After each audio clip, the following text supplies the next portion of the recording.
Nelson não tive com ele no final de semana, ele falou que ia vir. Lá para eles, estamos registrando a falta deles. Tá certo? Vou falar. Pode deixar.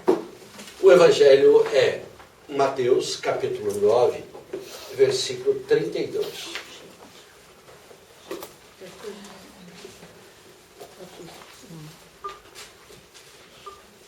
Vamos começar no 27. Mateus, capítulo 9, versículo 27.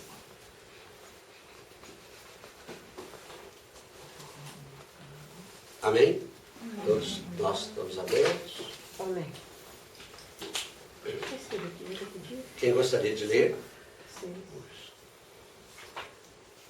Capítulo 9, versículo 27, nós vamos até o 38.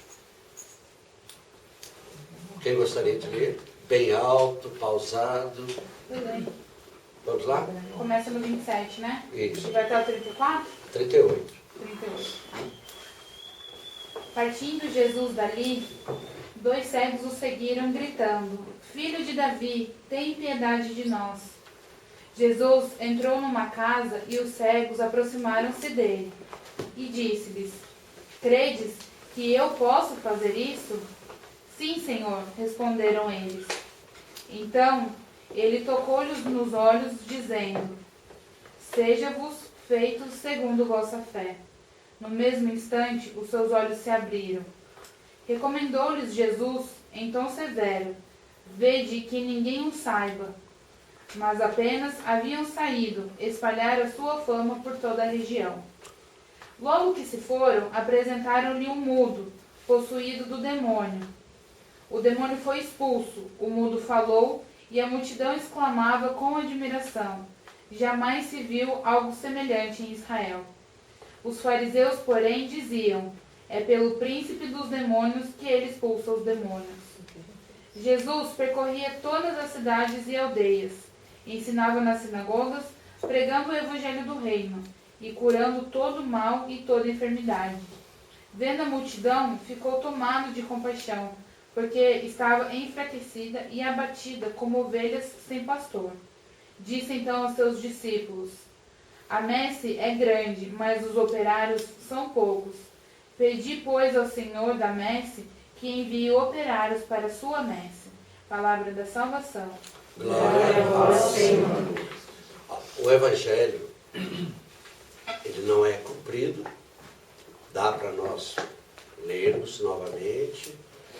E eu gostaria, nós vamos ler novamente, eu gostaria que vocês já grifassem, marcassem, ou já colocassem o dedinho no versículo que mais tocou você, ou naquilo que você tem dúvida, ou naquilo que você gostaria de partilhar, ou de alguma explicação a mais. Mas é importante que a gente comece a falar o que é que nós entendemos desta palavra, não para eles lá, mas para nós aqui. Esta palavra foi dita a eles há 2000 anos atrás. Mas o que ela está dizendo para nós hoje, aqui e agora? Isso que é importante. Para eles já aconteceu, para nós é o agora. É isso que realmente importa. É isso? Então, alguém gostaria de ler? Pode ler, Viviane. Ah, você, pode ler. Não, pode ler. Não, é que ela levantou a mão. Não, tudo bem, eu não vi. Lê você. Não, mas tá bom. Passa na frente.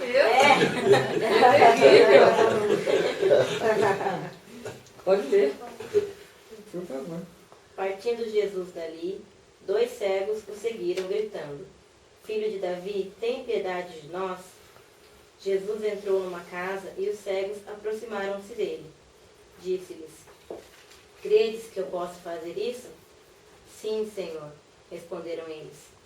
Então ele tocou-lhes nos olhos, dizendo: Essa é a parte que mais me tocou. Seja-vos feito segundo vossa fé. Já respondendo a pergunta do Senhor, né? No mesmo instante, os seus olhos se abriram. Recomendou-lhes Jesus em tom severo: Vede que ninguém o saiba. Mas apenas haviam saído, espalharam a sua fama por toda a região. Logo que se foram, apresentaram-lhe um mudo, possuído do demônio. O demônio foi expulso, o mudo falou e a multidão exclamava com admiração. Jamais se viu algo semelhante em Israel. Os fariseus, porém, diziam: é pelo príncipe dos demônios que ele expulsa os demônios. Jesus percorria todas as cidades e aldeias. Ensinava nas sinagogas, pregando o evangelho do reino e curando todo mal e toda enfermidade. Vendo a multidão, ficou tomado de compaixão, porque estava enfraquecida e abatida, como ovelhas sem pastor. Disse então aos seus discípulos: a messe é grande, mas os operários são poucos. Pedi, pois, ao Senhor da messe que envie operários para a messe. Palavra da salvação. Glória a vós, Senhor. Tudo bem. Ela começou e ela já colocou aquilo que tocou a ela. Pode repetir. O que foi? Foi? Credes que eu posso fazer isso? Sim, Senhor. Então, ele tocou-lhe nos olhos, dizendo: seja-vos feito segundo a vossa fé. Tá. Ok. Alguém mais? Esse versículo tocou?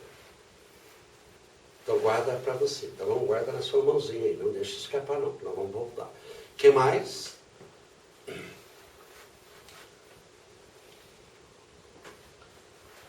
Como está dizendo aqui, partindo Jesus dali, estava vindo de algum lugar e os cegos ouviram, né? Certamente ouviram a multidão e ele se aproximando, né? Uhum. Ele estava vindo da onde? Ó, a ideia, ele estava vindo da casa de Jairo, que ele havia, olha bem, ele havia curado a menina, dali é que surgiu Talita.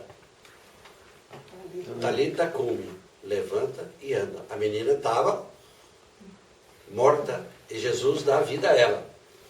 Ele saindo dali, ele continua o caminho dele. Essa continuação. Mas, na realidade, o lugar físico não importa. O que importa essa palavra que diz assim: partindo Jesus significa ele nunca está parado. Como professor de física, ele é dinâmico, ele não é estático. Aí, ó, professor. É o professor de física, que eu posso fazer. Então, ele não para. Ele não para. Aí, em todas as circunstâncias, você está vendo Jesus trabalhando. Lucas joga Jesus a caminho de Jerusalém. Sempre. Sempre Jesus está a caminho de Jerusalém. Marcos mostra Jesus prodigioso. Ele tem a preocupação de mostrar Jesus Deus. Jesus como Deus. E Mateus, nós vamos vê-lo aqui. Mateus é mais, não existe um termo, não é pragmático não, mas eu diria assim, ele é mais prolixo. Ele vai entrar com mais detalhe. Ele e Lucas. Marcos não, Marcos é curto e grosso. O Evangelho de Marcos sempre é pequenininho. E o importante é Jesus prodigioso. Então aquele partindo dali, partiu exatamente de um trabalho. Foi no episódio anterior que aquela mulher que sofria de um fluxo de sangue toca nele. No mesmo evento, na mesma circunstância, Jairo, que era chefe da sinagoga, se dobra diante dele e pede que ele vá à casa dele, porque a filha dele estava doente.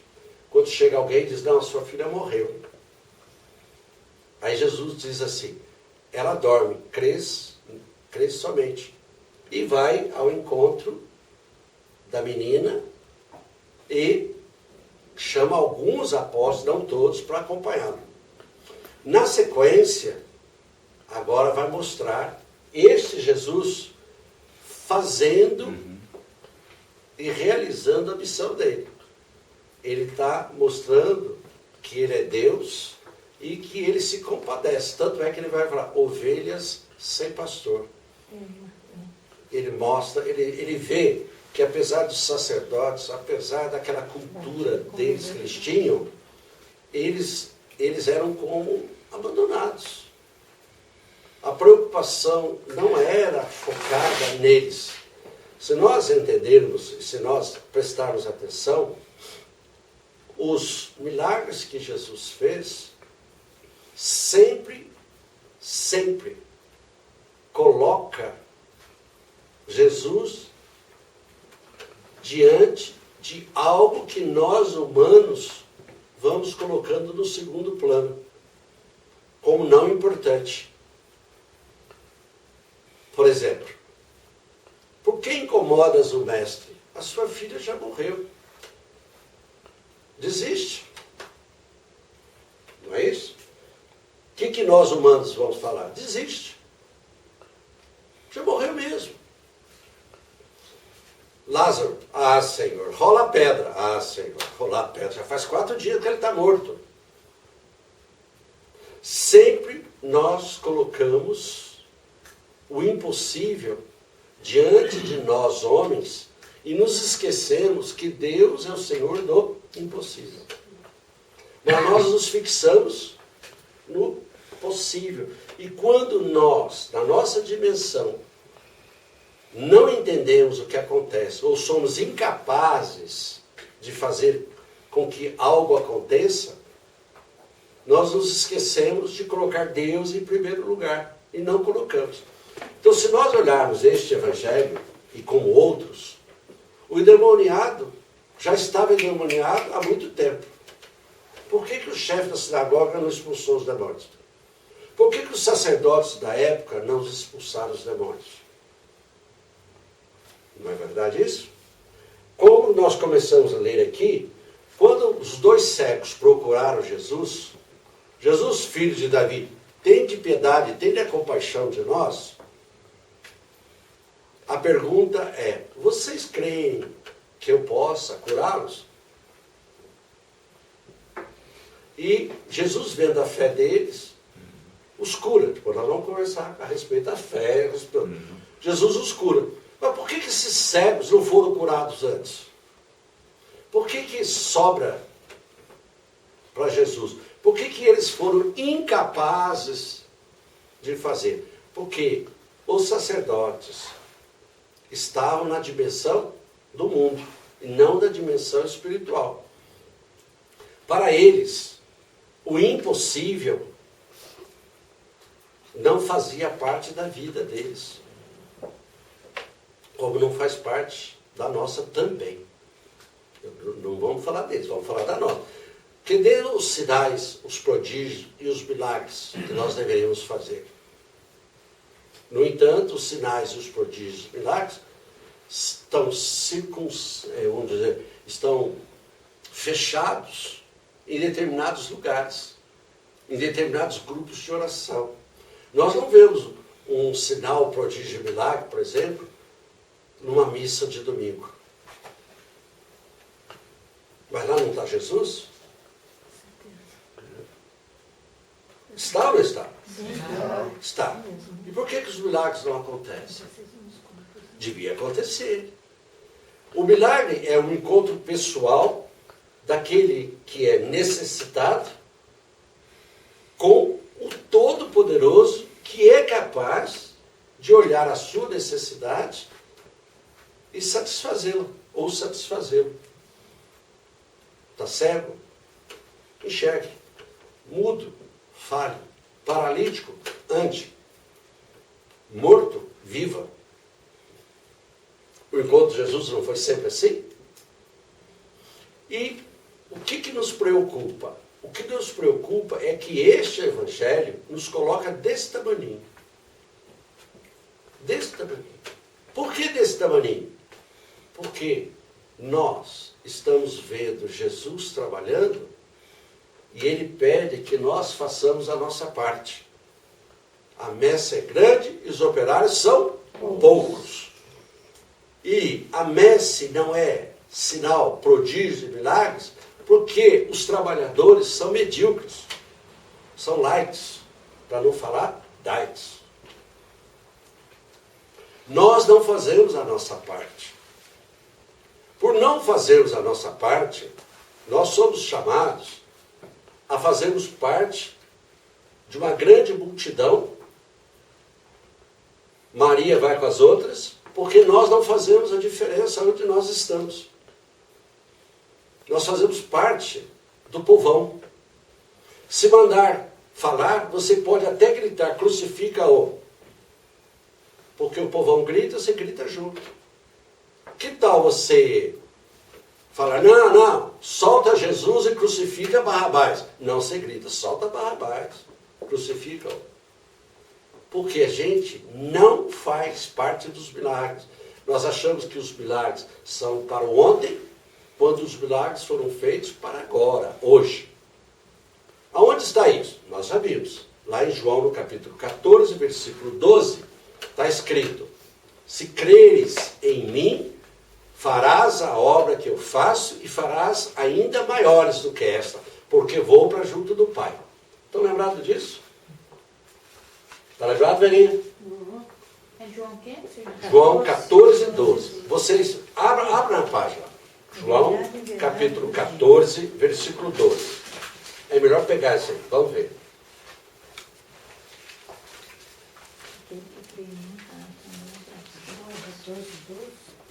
Isso. Estamos aqui, meu bem. Estamos aqui. Deu para entender? Estamos aqui. João 14, 12. Em verdade vos digo, aquele que crê em mim fará também as obras que eu faço. 1400. E fará ainda maiores do que estas, porque vou para junto do Pai. Está escrito isso aí? 1400. Hein? Todas as Bíblias estão escrito isso? Está grifado, né? Está grifada, não está? Então, se eu não faço, então é melhor arrancar ela da Bíblia, essa página aí, não é? Hein? Porque toda vez que você passa por essa parte da Bíblia, 1404. o que acontece? Toda vez que você lê isso, você diz assim, eu não sou sinal, nem prodígio e nem milagre. Embora Deus me tenha chamado a ser operário dele, eu não sou. Eu não faço. A palavra, ó, se creres em mim, não é acreditar não, hein? É muito mais do que acreditar. Este crer aí significa, se você estiver comprometido comigo, o compromisso com ele é acreditar e confiar nele. São duas palavras que nunca podem ser esquecidas. 12. O crer aí, este verbo crer, significa comprometer-se. Significa acreditar e confiar e viver para que ele viva em mim. Já não sou eu quem vivo, é ele que vive em mim. Lembra disso? É o meu eu no meio de Deus. Quando o meu eu está no meio de Deus, a palavra Deus não tem um eu no meio? Não tem? D-E-U-S. O meu eu não está lá? Quando eu coloco o meu eu no meio de Deus, eu não sou maior que Deus, sou? Não. Não é o maior que engole o menor? Não é? Então o maior vem, tchum, e o menor some, não some? Então eu desapareço. E quem vive em mim é Deus. Quando Deus vive em mim, eu sou o instrumento dele. Eu sou as luvas para que ele possa ungir as pessoas. Eu sou a voz para que ele me use. Mas eu não sou a palavra, eu sou a voz. Porque a palavra é ele. Então eu sou boca dele. Mas a palavra é ele que fala. É ele que diz. O verbo é ele. Então eu só mexo os meus lábios. Eu sou boca dele. Mas a ação é dele. A força é dele. O agir e o realizar é ele. Por isso que nós somos impelidos pelo Espírito Santo a fazermos sinais, prodígios e milagres. E se não fazemos, é porque nós ainda não entendemos o nosso chamado. Porque nós não fomos devidamente instruídos naquilo que Deus quer de nós. E nós ficamos vivendo na mediocridade. O que é viver na mediocridade? Não é viver desprovido de dinheiro, não. E nem viver na miséria, não. Nem viver passando fome, não é isso, não. Viver na mediocridade significa viver na ignorância. Você é medíocre nas coisas de Deus. Você ignora as coisas de Deus. Deus quer cada um de nós fazendo o que Ele fez e coisas maiores. Por quê? Porque é Ele que age. Então, os enfermos vão andar, vão ser curados, os milagres vão acontecer. Mas como é que eles têm que acontecer? Quando você é instrumento de Deus. Por que não acontece? Porque nós não somos instrumentos de Deus. Nós vamos sair daqui e vamos passar para aquele portão que nós entramos. Por esta porta que nós entramos, ela vai se abrir. Aquele portão vai se abrir. Eu vou fazer a diferença quando eu sair daqui? Ou eu vou continuar o mesmo? Essa é a pergunta. Eu vou ter coragem de impor as mãos sobre os enfermos e dizer para ele, ser curado? Eu vou ter coragem de dizer para o cego para que ele enxergue? Eu vou ter coragem para fazer aquela pessoa que é paralítica andar? Aí você fala, eu? Eu não tenho capacidade não. Estou começando agora. É a mesma hora, quando você pede para alguém ler, diz, eu esqueci o óculos. Então eu não leio. Não é que você esqueceu o óculos, não é porque você não se sente preparada para ler. Aí você começa a dar desculpa para não fazer aquilo que tem que fazer. E você não participa nada na sua comunidade. Você só participa na crítica. Mas no fazer a diferença, você não faz. Então nós não somos chamados a ficarmos do mesmo tamanho. Nós somos chamados a crescermos. Se nós sairmos daqui e formos para a nossa casa do mesmo jeito, eu digo, é melhor vocês não terem vindo. É melhor ficar lá em casa mesmo. Se veio aqui e não mudou nada, então é melhor ficar lá. Mas se veio aqui, e se Deus trouxe cada um aqui, é porque Ele tem uma missão para cada um de nós. Posso até agora não entender o que Ele quer de mim. Mas que Ele vai me fazer trabalhar para Ele, Ele vai. E se eu me abrir a Ele, Ele vai me usar. Vai. Quer exemplo? Eu posso dar inúmeros exemplos para vocês. Na medida em que você se abre a Ele, Ele vem e vai fazer as obras que até você duvida. Senhor, eu falei uma coisa aqui, será que é verdade? E de repente acontece. Então, eu tenho experimentado Deus na minha vida de diversas maneiras. E apesar de ser o que eu sou, Ele age em mim. Por meu intermédio, Ele tem feito coisas fantásticas. Mas você é o nota 10. Mentira, eu sou nota 0. É na minha fraqueza que se manifesta a força dele. É quando eu sou nada e que Ele é o tudo. Enquanto nós tivermos com prepotência, com cabeça feita, não acontece nada. Na medida em que nós nos colocamos como instrumento dele, as coisas acontecem. Vamos dar um exemplo para vocês. Pedro, Simão. Jesus sofrendo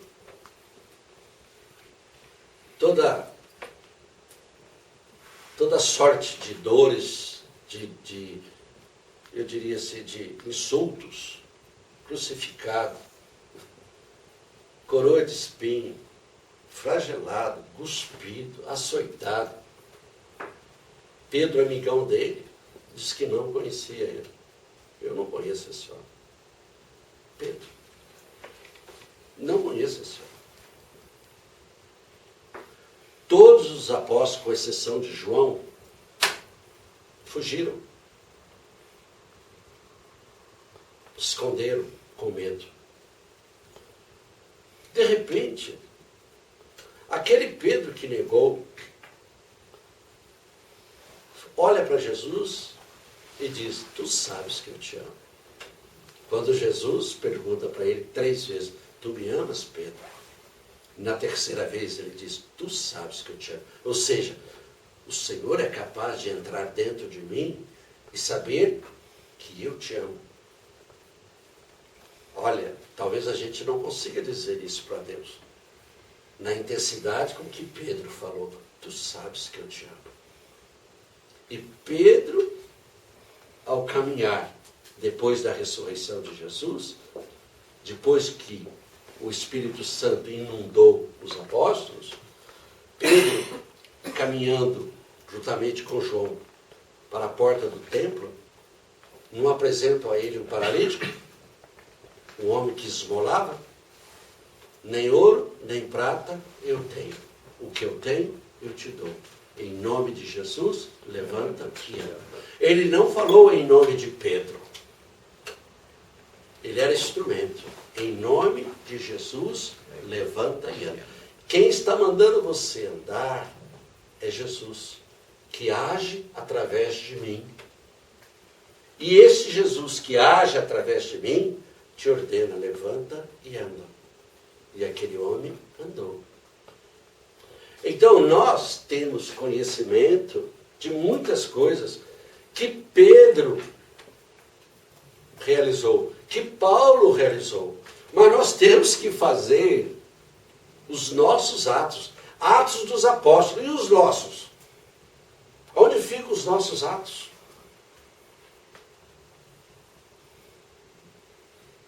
Será que nós não somos capazes? Eu acho que somos. Você acha que Jesus perdeu a força? O Espírito Santo não é mais o mesmo? Ou nós aqui não somos capazes de nos colocarmos como instrumentos eficazes para que Jesus possa agir na vida dos nossos irmãos? Então não é Jesus que está sendo colocado aqui agora em xeque. É o nosso agir que está sendo colocado em xeque aqui. Então, por que não se realiza através de mim o que Jesus quer, o que Deus quer? Porque eu não me comprometo com Ele. Eu me envolvo no grupo de oração, eu me envolvo na minha comunidade, mas eu não me comprometo. Vou falar novamente. A diferença entre estar comprometido e estar envolvido. Estar envolvido é exatamente quando você não dá de você o que Deus quer. Por exemplo, é um exemplo clássico, mas vou repetir. Bacon com ovos. O prato bacon com ovos é um prato típico americano. De manhã eles já começam a comer esse negócio todo lá. E a gordura para todo quanto é lado, mas eles adoram isso. Então, bacon com ovos. Eu pergunto, a galinha botou e se mandou, não é isso? Mas o bacon veio de quem?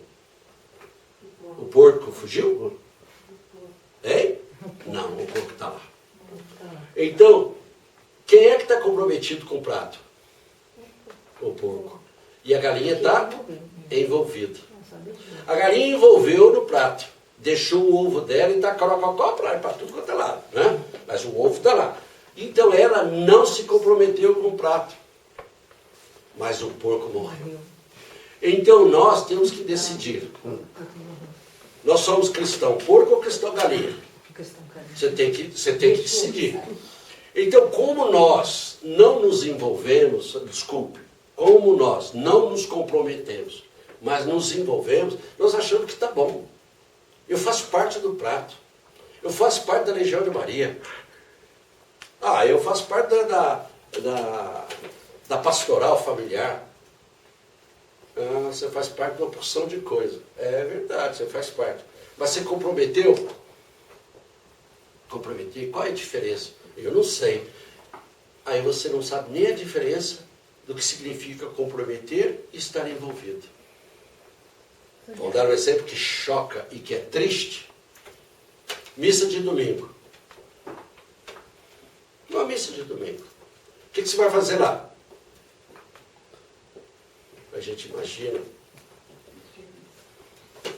Você quer uma resposta boa?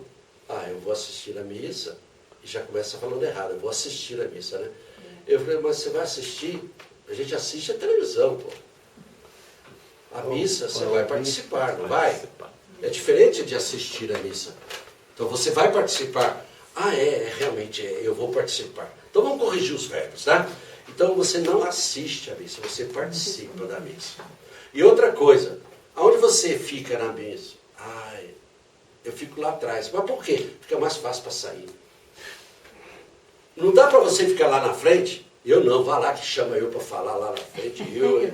E vai, às vezes, quando esse padre tem uma mania de ficar perguntando coisa lá e eu não sei responder, eu já vou ficar lá na frente. Um pé para dentro e um pé para fora. Se ele apontar lá atrás, eu já caio fora. Tá? Então, eu vou com a ideia de assistir. Eu vou com a ideia de compromisso. Porque papai vai, mamãe vai, minha avó ia, então eu também tenho que ir. E se eu não assistir a missa no domingo, é como se faltasse alguma coisa. E que horas que você assiste? Depende. Depende do quê? Se tiver Fórmula 1, eu vou depois. Se tiver futebol, eu vou depois. Ou vou antes, porque é verdade, tem uma missa antes, então eu vou antes. Depois eu fico pro futebol.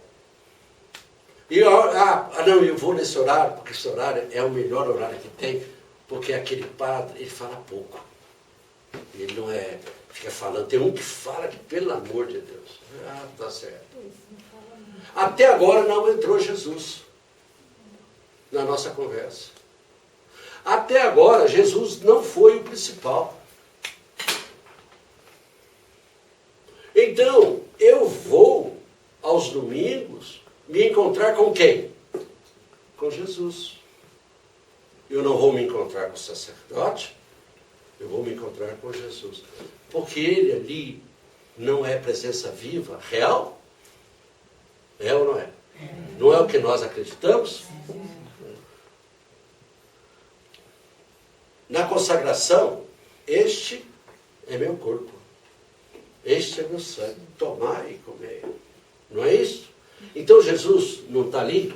Nesta hora, o que nós dissemos para lá? Naquela hora em que o sacerdote levanta a hóstia, nós dizemos, meu Senhor e meu Deus. Não é isso? Meu Senhor e meu Deus. Neste momento, nem todos ajoelham, não é verdade? Hein? Alguns ficam em pé, não ficam? Por quê?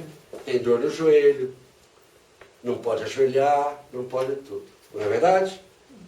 Fica em pé. E aqueles que podem, se ajoelham, não é verdade? Se ajoelham, está aqui. Aí eu pergunto, você que está de pé, que tem dor no joelho, que tal você ajoelhar com dor e Jesus que está ali fazer você levantar sem dor? Você já experimentou isso? Não é Ele que é o Deus que cura? Não é Ele o Deus que faz milagres? Então por que você não faz como esse cego? Senhor, filho de Davi, tenha compaixão de mim, cura-me. Se queres, pode curar-me, Senhor. Não, fique em pé. Fique em pé. Eu sei que está com dor. Eu sei que tem problema no joelho. O Senhor também sabe. Que tal você desafiar Deus e dizer assim, o Senhor está aí presente, agora o Senhor está de me curar.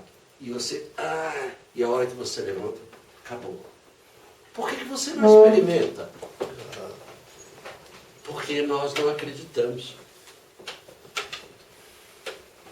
Eu estava procurando Porque aqui, nós não confiamos. eu estava procurando aqui na internet o significado da palavra comprometer, né, do verbo comprometer, e procurando o significado no dicionário de compromisso. E aí o site me deu a seguinte definição. Uma das definições: comprometer é assumir os riscos. E quando eu coloquei a palavra compromisso, ele simplesmente colocou compromisso com Deus. Então eu acredito que quando a gente se compromete com Jesus, a gente assume os riscos da radicalidade, né? É isso aí. É tudo isso aí. Então por isso que o crer não é só acreditar. É comprometer-se. O grego tem essa palavra muito clara. Muito clara. E no grego é comprometer-se. Então nós temos que trazer para nós o significado do nosso chamado. Nós estamos reunidos aqui e nem todos participam todas as vezes. Algumas pessoas chegaram hoje pela primeira vez. Mas a mensagem nossa aqui é sempre a mesma. Você não veio aqui para voltar do jeito que você entrou. Você veio aqui para ir para casa fazer a diferença. Se você for para casa do mesmo jeito, vou repetir, é melhor ficar lá e não ter vindo, perder o tempo. Mas se nós aqui abrirmos o nosso coração e corrermos o risco de servirmos a Deus e nos comprometermos com Ele, valeu a pena. Pode ser que nós não sejamos, estrondosamente falando, um realizador de milagres. Mas quem disse que você precisa ser assim? Deixa que Deus seja um milagre na sua vida, para que você possa fazer milagres na vida do irmão. Mas antes de ser milagre na vida do irmão, você tem que fazer milagre na sua vida. E sabe qual é o maior milagre? É o seu coração ser de Jesus. Esse é o maior milagre. Muito mais do que a cura. Muito mais. Exemplo. Quando os 10 leprosos se aproximaram de Jesus, Jesus curou 10 ou só curou um? Os 10. Jesus curou os 10 leprosos. Então todos eles foram curados. Só um voltou. Só um voltou. Qual é a diferença?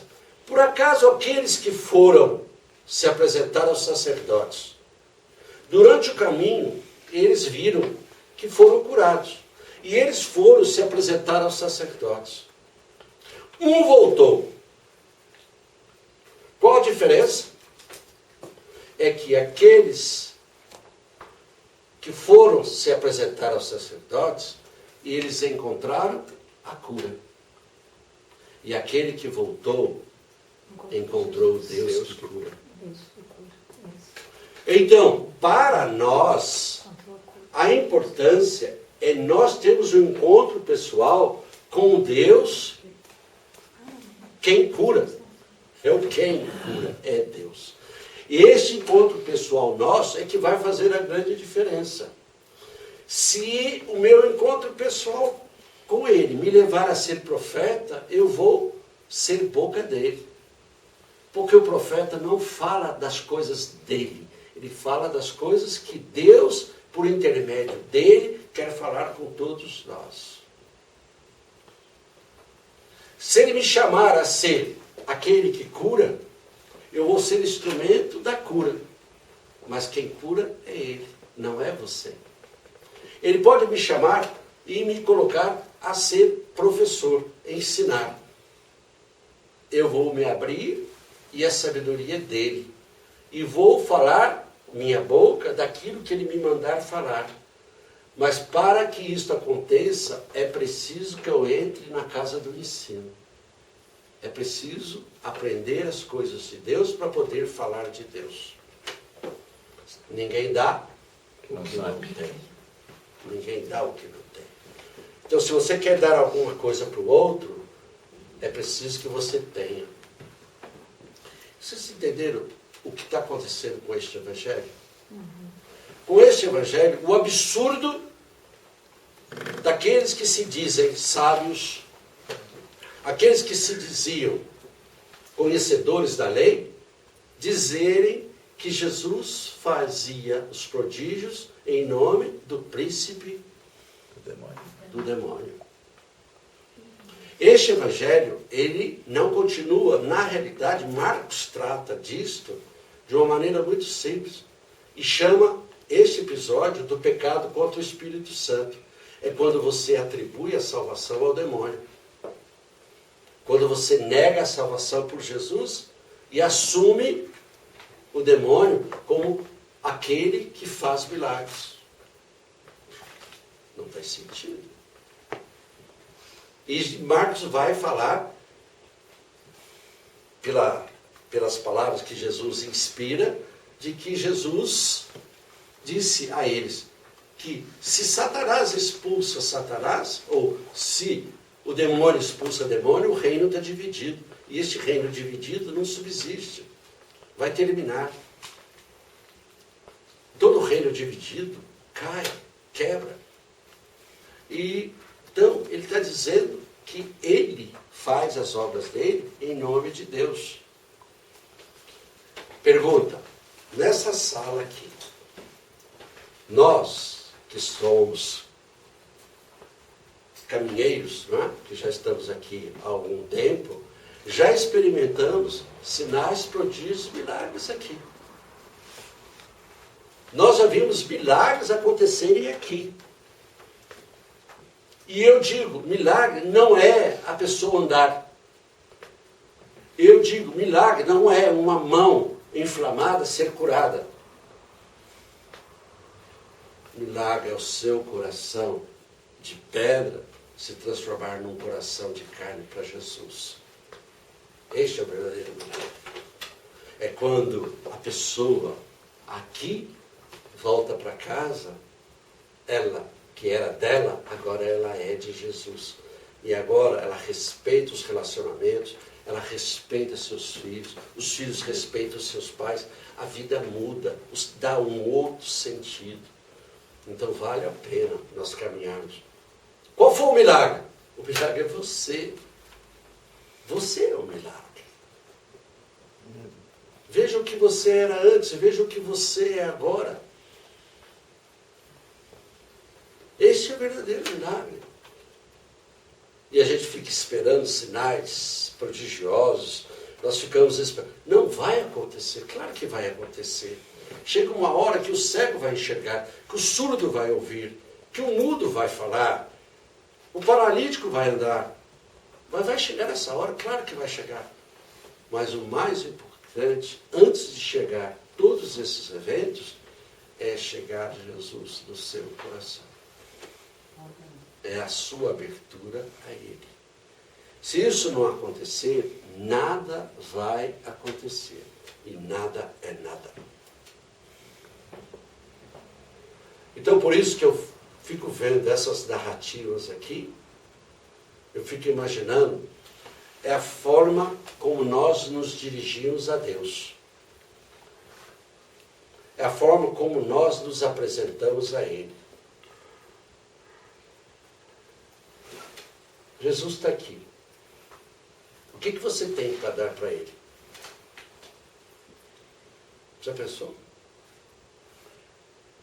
O que você pode dar para Ele? Pensa um pouquinho, vai. Vamos fazer um exercício. Aí, de repente, sem nenhum constrangimento, não é? Não vou perguntar para ninguém, né? O que você daria para Jesus. Mas você já notou, para Jesus a gente só dá as nossas misérias, as nossas desgraças, os nossos infortúnios, as nossas decepções. Eu não dou nada para ele, eu só digo para ele. Eu vou entregando todo o nosso fracasso para ele. Eu vou entregando as minhas mentiras. Eu vou entregando para ele a minha impaciência, a minha raiva, o meu ódio, o meu rancor. Ele fica sendo como um depósito dos meus fracassos, o depósito daquilo que deveria não existir em mim, e no entanto existem. Então, eu digo para ele, você foi crucificado porque eu aprontei 1001. Você está sendo crucificado porque eu não faço a minha parte. Eu não consigo dar coisas boas para ele. Ele entra na minha vida como um médico remendador. E quando eu vou procurar esse médico, o câncer está adiantado. As coisas quase que só se resolvem pelo impossível. Eu só vou a ele em última esperança. Porque enquanto tiver outra saída, eu vou para outros lugares. E quando eu vou a ele, eu quero que sejam realizadas as coisas no meu tempo. Do meu jeito. Eu não sofro as demoras dele. E quando eu não sei sofrer as demoras dele, eu vou procurar ajuda junto ao demônio. Eu vou ao espiritismo, à macumba, vou a cartomante, às leituras de mão. Por quê? Porque este Deus tem o tempo dele. E na minha vida deve ser realizada a vontade dele e não a minha. O jeito é dele, não é meu. E, no entanto, eu fico colocando coisas para ele, como se ele fosse um descarregador de coisas, e eu volto para casa aliviado. Entreguei para Jesus. E eu vou para casa aliviado, vazio, para que na outra terça-feira eu venha aqui e descarregue todas as tranqueiras novamente, porque eu não mudo. Continuei as mesmas coisas, fazendo as mesmas coisas. Então tem que ser o contrário. Tem que ser o contrário. Quando Jesus expulsa os demônios, quando Jesus cura os enfermos, por acaso, aquele que se viu livre do demônio, ficou santo? Acompanhou Jesus? Virou discípulo? Virou apóstolo? Aí você diz, não sei. Eu também não sei. Mas uma coisa é certa. A gratuidade de Jesus para com eles não exigiu deles nada em troca. Como não exige de nenhum de nós aqui agora. Ele é o nosso tudo e não exige nada em troca. Ele nos cura, nos liberta, nos santifica, e a gratuidade dele e o amor dele vem primeiro. Ninguém ama a Deus primeiro, ele nos amou primeiro. Alguém, ao receber alguma coisa de Jesus, assinou um contrato, um compromisso. Eu te dou isto, você vai me dar aquilo. É assim que funciona com Jesus? Não. Não existe isso. Tudo nele é gratuito. E por ser gratuito, talvez seja por isso mesmo que a gente não esteja nem aí para ele. Nós vamos colocando as coisas de Jesus, as coisas de Deus, no segundo plano. E só vamos recorrer a Ele quando tudo nos falta nesta vida, aonde nós somos os causadores dos maus que acontecem.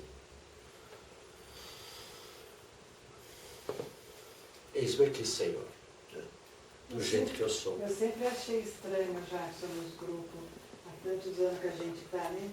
Entrega para Jesus a sua dor, o seu mal-estar, entrega. Uma vez falaram assim, faz que é um lixo ali nos pés dele, e vai entregando lá tudo. Eu ficava, como diz a Giga, meio cabeça. Falei, como entregar para ele, se ele já levou tudo?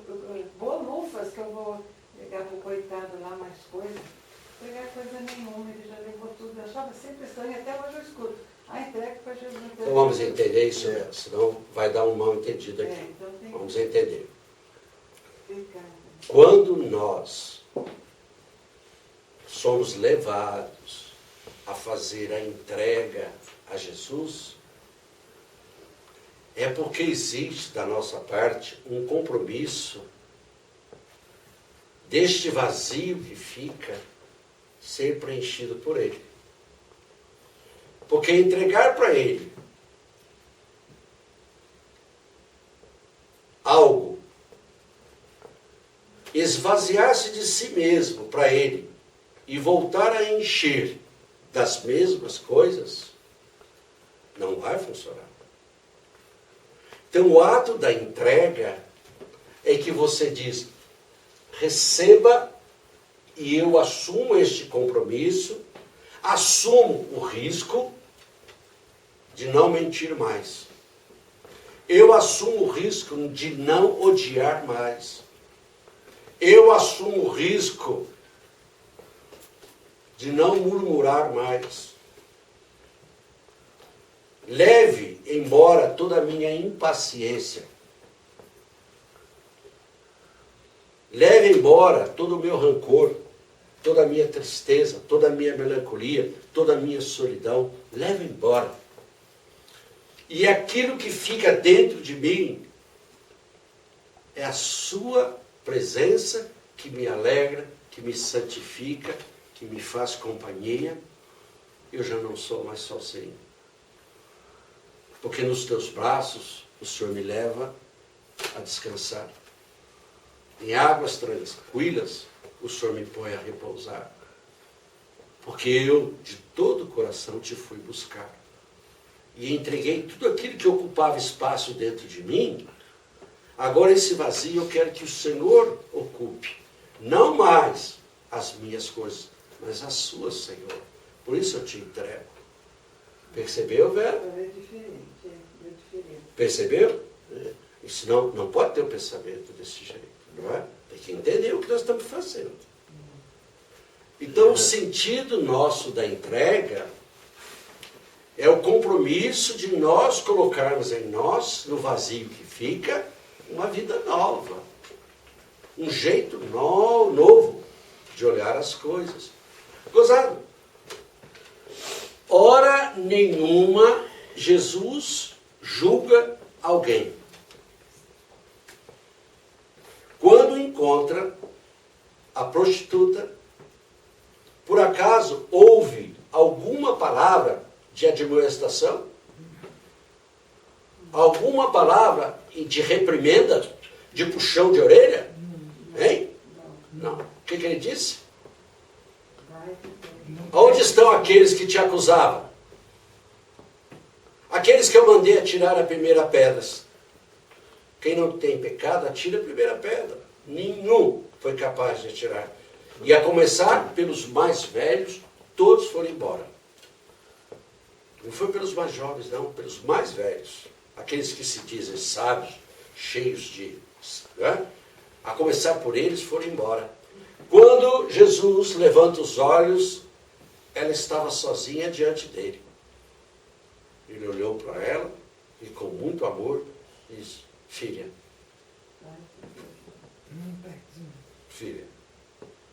eu também não te acuso. Vai e não peques mais. Daqui para frente, vida nova. O que você fez, passou. Ele está falando isso para nós agora. Daqui para frente, vida nova, folha branca. Você vai escrever uma nova vida. O problema é que a gente volta para casa com rascunhão. E eu não jogo o rascunho fora.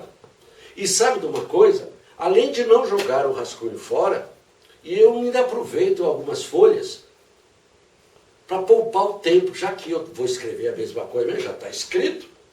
É como se eu marcasse um encontro com uma pessoa. Né? Vou marcar um encontro e vou me adulterar. Vou prometer o adultério. Então eu vou cometer ontem, cometi hoje e vou cometer amanhã. Então essa folha, eu não preciso escrever, já está escrita. Eu levo para dentro da minha casa.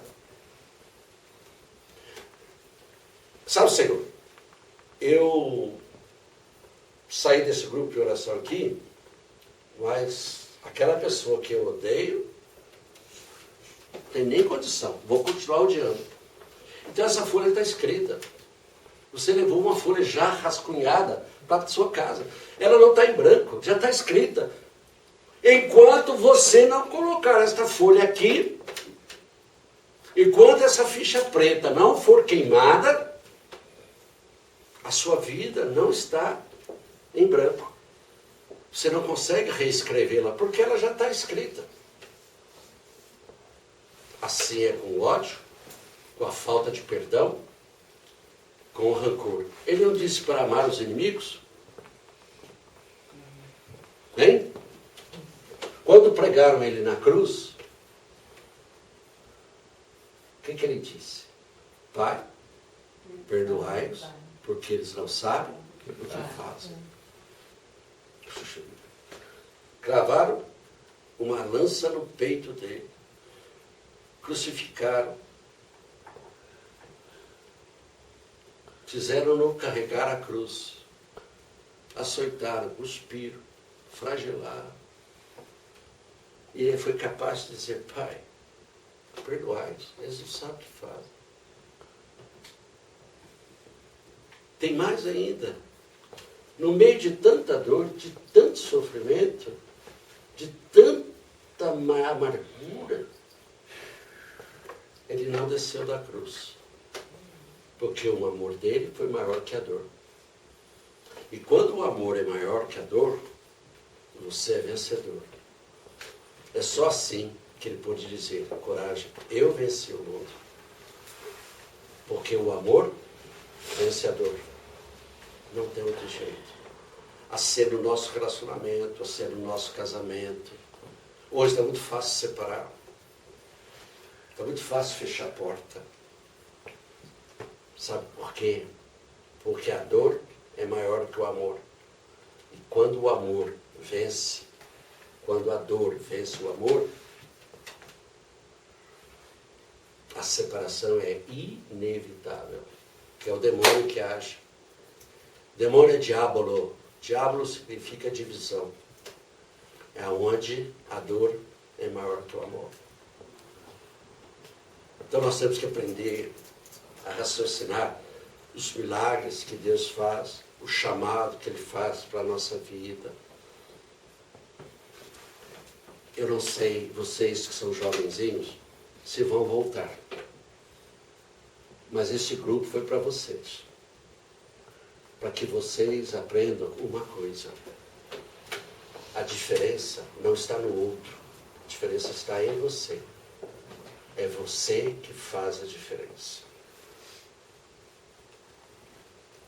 Nós podemos ir para onde nós formos. A diferença nós é que fazemos. O pecado não é o que entra em você. O pecado é o que sai de você. Nós temos que começar a realmente passar a limpo as coisas que são nossas. Nós vamos dar desculpa, gente. Vamos dar desculpa. Nós somos cheios de desculpa. O demônio é tão esperto, mas tão esperto, que quando ele nos vê a caminho de Jesus, ele inventa promoção, ele inventa compromissos, e Ele nos põe até dentro da igreja para que a gente trabalhe e não aprenda e nem viva a realidade que Ele nos chama a viver. Ele é muito esperto. Muito esperto. Nós temos que tomar muito cuidado. Muito cuidado. Amém. Vamos fechar nossos olhos e vamos rezar.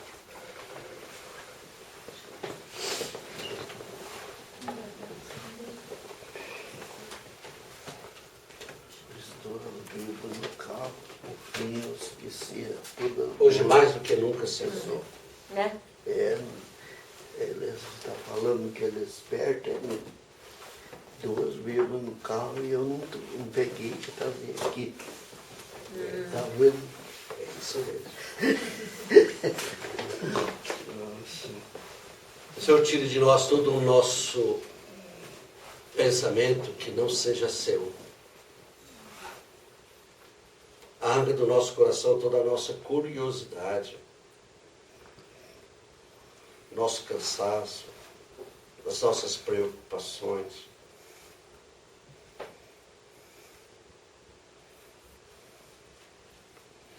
As nossas fraquezas, as nossas dúvidas. Talvez, Senhor, eu não entenda de como as coisas devem ser conduzidas, mas eu só posso dizer, eis-me aqui. Para onde o Senhor vai me levar, eu não sei. O que o Senhor vai fazer da minha vida, eu também não sei. Mas eu só sei uma coisa, Senhor, que seus planos são melhores do que os meus. Que eu possa, Senhor, acreditar e me comprometer, assumir os riscos de aceitá-lo como Senhor e Deus da minha vida.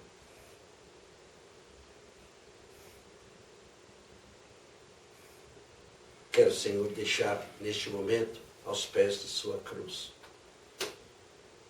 toda a minha impaciência.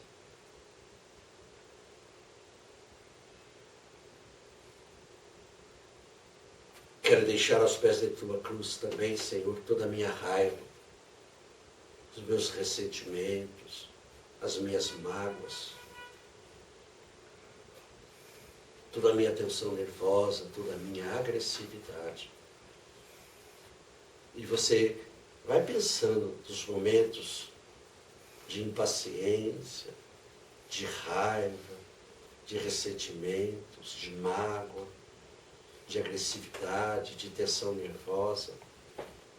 Ao imaginar esses momentos, sempre tem alguém que você odeia, que você agrediu, que você não teve paciência.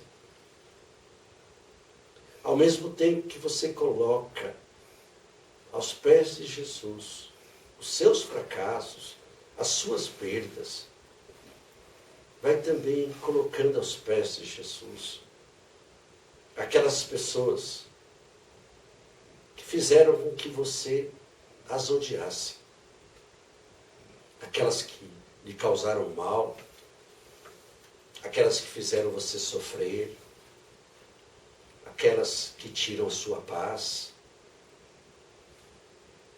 aquelas que ainda fazem com que a sua ferida sangre, elas não deixam a ferida cicatrizar.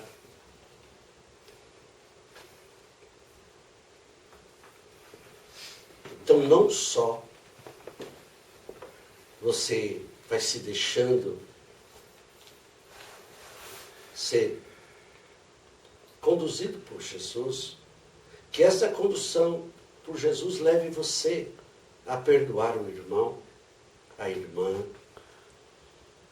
Leva você a dizer para aquela pessoa que mais fez você sofrer, que hoje você é capaz de rezar por ela, capaz de desejar a felicidade dela. Talvez este seja o maior milagre na sua vida, quando o seu coração agora se abre ao coração de Jesus.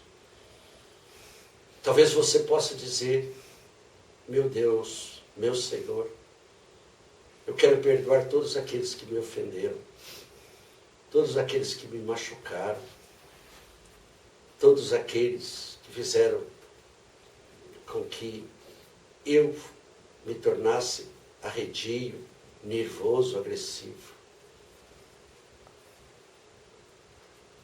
Então, Senhor, tire de mim todo espírito de murmuração, de ira, de ódio, todo espírito de pavor, de desespero. Eu quero me sentir em paz. O Senhor pediu que nós fôssemos e nos dirigíssemos ao Senhor. O Senhor disse, vinde a mim, vós todos que estáis aflitos, sobrecarregados sobre os fardos, eu vos aliviarei. Então, Senhor, eu estou colocando a minha vida nas tuas mãos. Tira de mim todo espírito de incompreensão, de rancor, todo espírito de presunção.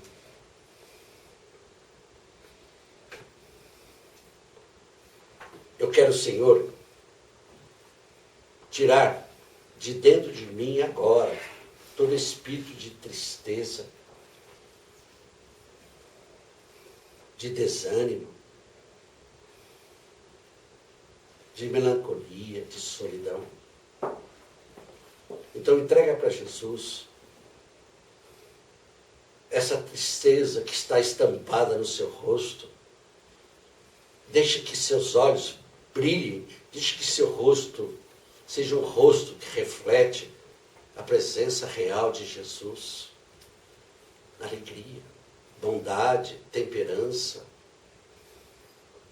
Deixe que isso transpareça em você. Entregue para Jesus, principalmente, a solidão e o abandono e a rejeição. Você que não se sente amada, amado, querido. Você que sempre foi colocado no segundo plano.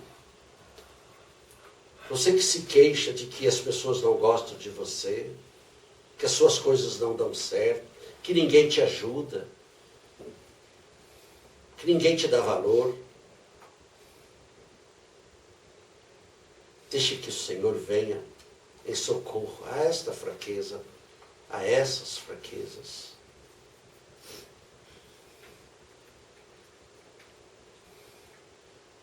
Tire de nós, Senhor, todo o pensamento de suicídio. Arranca do nosso coração toda a compulsão interior. Todo espírito de fechamento, de fracasso, de frustração, todo espírito de depressão.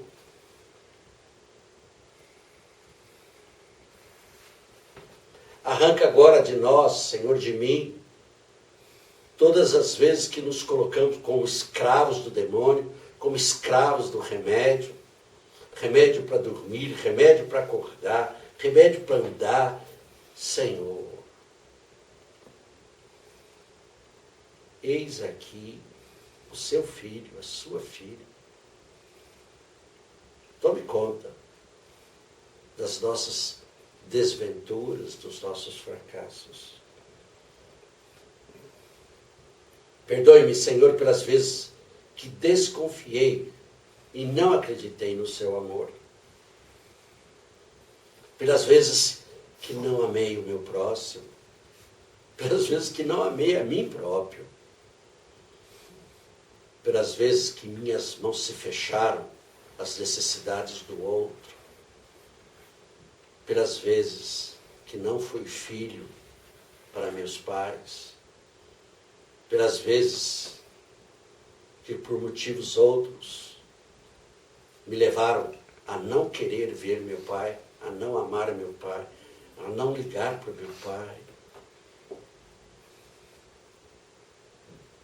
Perdoe-me, Senhor.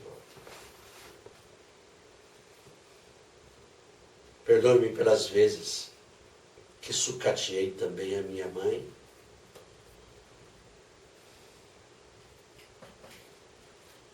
Pelas vezes que eu coloco nela a culpa pelas minhas desventuras, pelo meu fracasso. Tira de mim, Senhor, esta minha autorrejeição, esta minha autodestruição, Senhor. Eu quero a partir de agora que o Senhor me faça de novo, um vaso novo. Eu quero te agradecer pela oportunidade que o Senhor está me dando. Este vazio que vai ficando dentro de mim, eu quero que o Senhor venha e faça morada. More comigo, Senhor, eu quero uma vida nova, um jeito novo de enxergar as coisas. Tira de mim, Senhor, todo espírito de timidez, de insegurança, de deboche. Principalmente arranca de mim, Senhor, todo desejo de fracasso e morte do meu irmão. Pelas vezes que me senti abandonado, preterido, e eu desejei que meu irmão morresse, para que eu pudesse ocupar o lugar dele.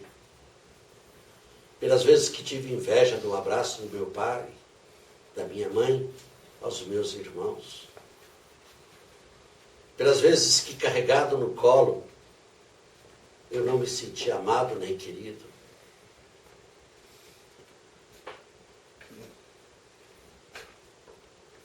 Perdoe-me, Senhor. Perdoe-me mesmo, Senhor. Eu quero te entregar meus medos. Principalmente o medo de ser santo.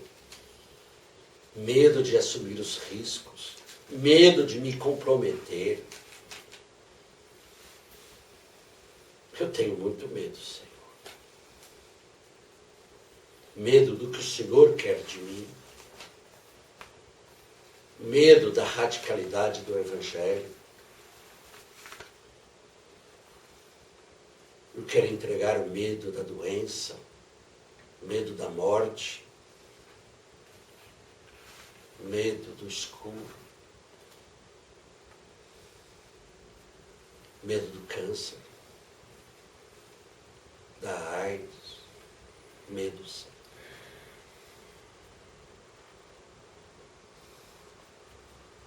Venha e socorra a minha fraqueza. E revele dentro de mim tudo aquilo que precisa ser tirado, Senhor.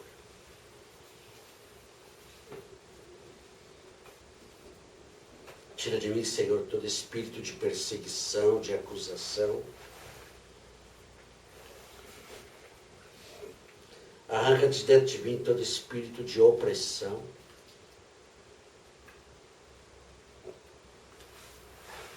Tira de mim, Senhor, todo espírito de desequilíbrio emocional e psíquico.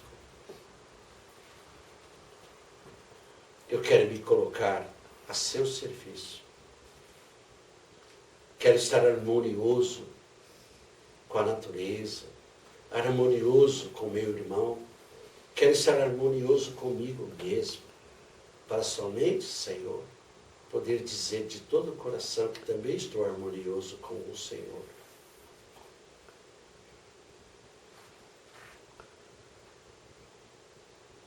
Perdoe pelos meus erros, pelos meus fracassos. Perdoe-me, Senhor, pelas vezes que coloquei o mundo na frente. Pelas vezes que coloquei o meu eu na frente. Pelas vezes que fiz a opção pelo demônio. E vivi em estado de pecado, consciente. Mas agora, Senhor, a minha vida na sua vida. E eu não quero ter saudades da vida passada. Ao sair desta sala, ao dirigir a minha casa, que chegue lá um homem novo, uma mulher nova, uma jovem nova, um jovem novo. Que a minha vida possa ser escrita como se eu nascesse agora. Perdoe os meus pecados, as minhas injúrias.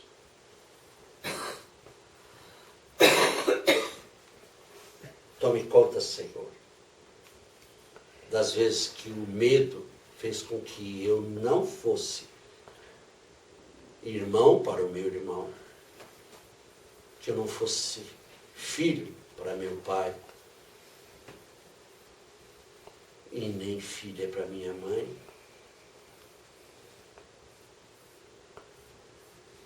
Perdoe-me, Senhor, pelas vezes que o mundo fez de mim um trabalho e eu não tenho tempo nem para os meus familiares. Perdoe-me, Senhor, pelos meus medos, pelos meus fracassos, pelos meus apegos, pelos meus vícios. O Senhor está me dando uma vida nova, um jeito novo de me conduzir.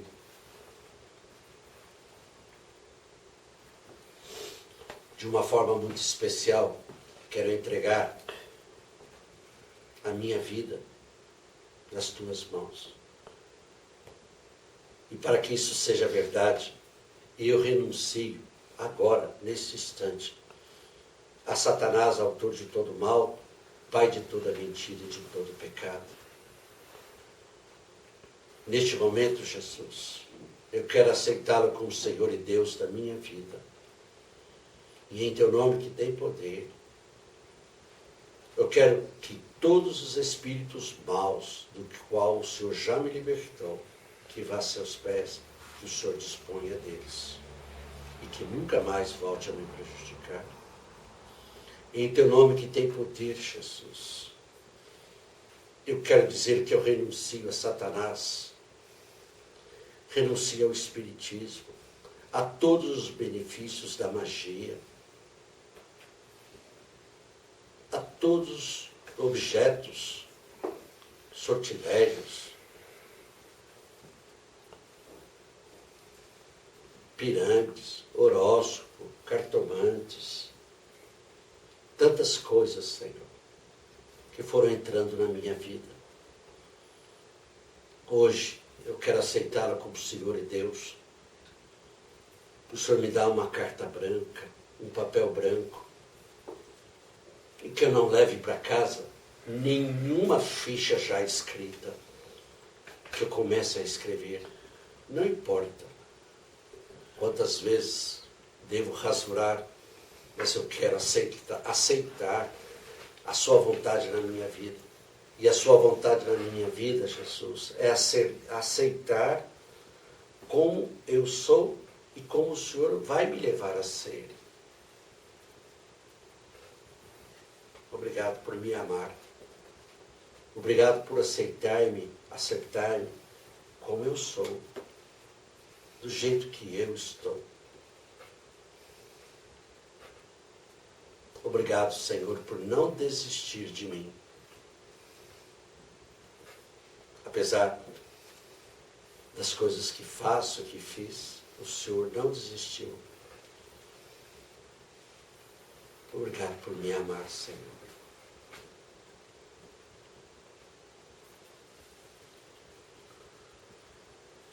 Senhor, eu sei que é teu este lugar. Todos querem te adorar. Toma a tua direção. Senhor, vem, ó Santo Espírito, os espaços preencher. Reverência à tua voz vamos fazer.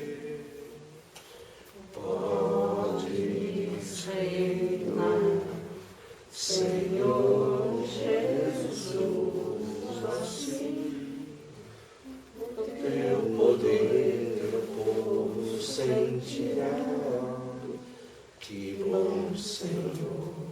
saber que estás presente aqui. Reina, Senhor, neste lugar. Este lugar é o nosso coração.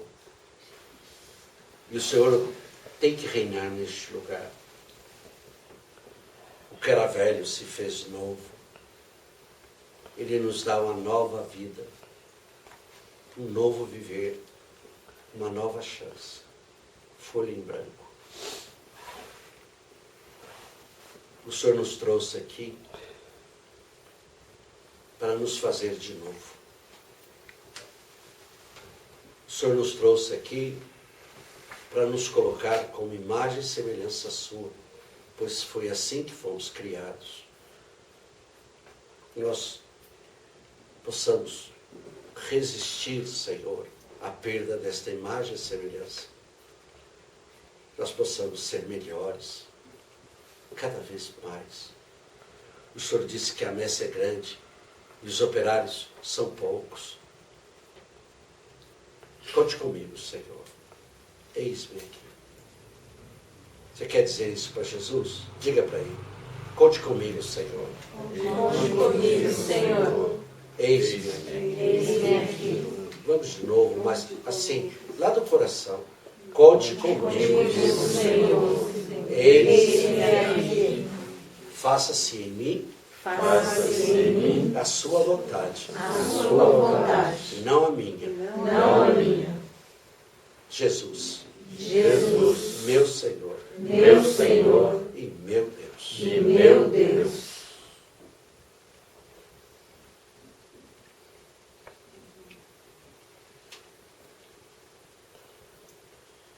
Eu queria que você abraçasse você mesmo, assim. Assim. Assim.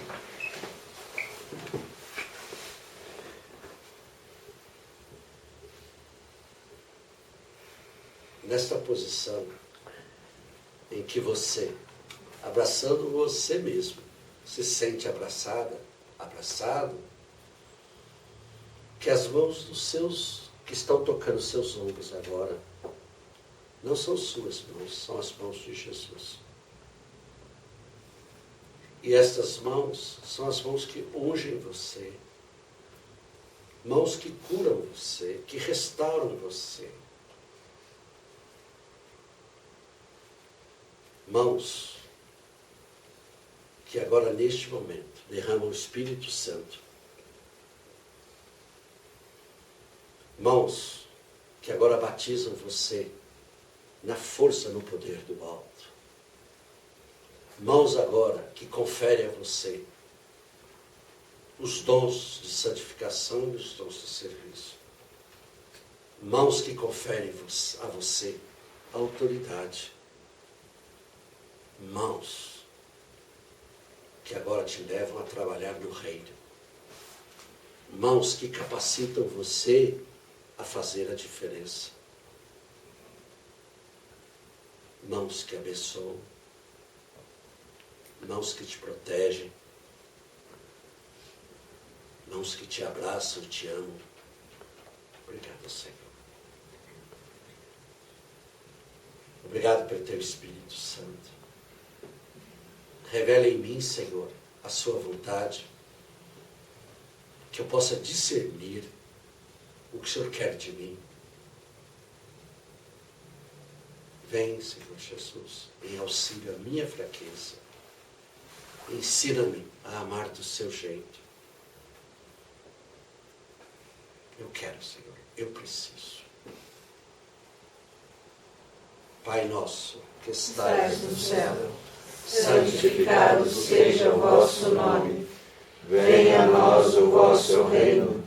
Seja feita a vossa vontade, assim na terra como no céu.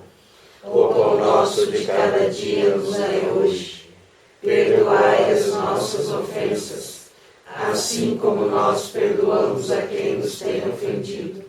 E não nos deixeis cair em tentação, mas livrai-nos do mal. Amém. Glória ao Pai, ao Filho e ao Espírito Santo. como era no princípio, agora e sempre. Amém. Jesus, manso e humilde de coração, fazei o nosso coração semelhante ao vosso.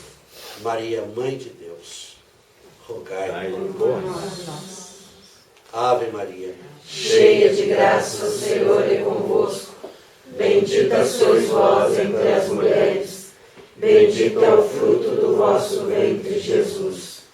Santa Maria, Mãe de Deus, rogai por nós, pecadores, agora e na hora de nossa morte. Amém.